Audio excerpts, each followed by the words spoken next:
Renungan Kefas. Judul hari ini, kekuatan mempersembahkan berasal dari sorotan terang Allah.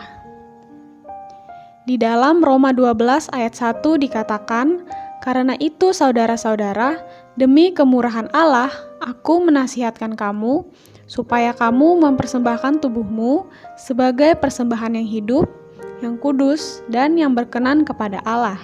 Itu adalah ibadahmu yang sejati." Sebelum Paulus percaya Tuhan, ia menganiaya murid-murid Tuhan. Ia meminta surat kuasa dari imam besar untuk menangkap orang-orang yang menyeru nama Tuhan. Ketika hendak memasuki kota Damsyik, ia kelihatan begitu perkasa. Namun, ketika ia sudah dekat kota itu, tiba-tiba cahaya memancar dari langit mengelilingi dia. Ia pun rebah ke tanah. Semula ia begitu perkasa, kalau tidak beroleh kasih Allah yang besar dan belas kasihannya, sangatlah mustahil menyuruhnya mempersembahkan diri. Begitu cahaya terang memancar, Paulus tidak dapat lagi duduk dengan mantap. Mau tidak mau, harus turun dari tahtanya. Saat itu ia berkata, "Tuhan, apakah yang harus kuperbuat? Bila kita tidak nampak belas kasihan Allah, bagi kita, mempersembahkan diri adalah hal yang paling sulit di dunia ini. Semua orang di dunia ini mencintai dirinya sendiri. Tidak ada seorang pun yang tidak memustikakan kehidupannya dan harta bendanya sendiri. Namun begitu berdiri di hadapan kasih Allah, di hadapan kemurahan Allah, maka hal mempersembahkan diri tidak lagi sulit."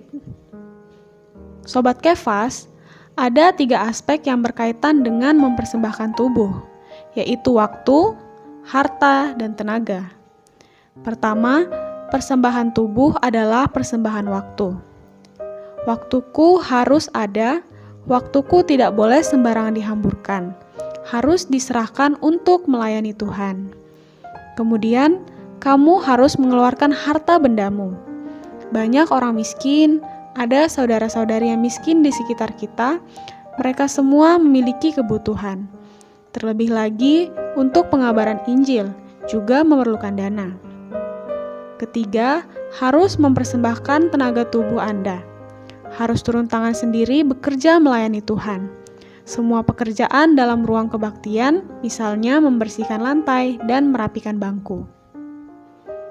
Terang hari ini, saya mampu mempersembahkan diri bukan karena saya kuat atau rohani, melainkan karena belas kasihan Tuhan dari sorotan terang Tuhan. Poin doa, berdoa supaya Tuhan terus menerangi hati kita, sehingga kita menjadi orang-orang yang menerima sorotan terang Allah.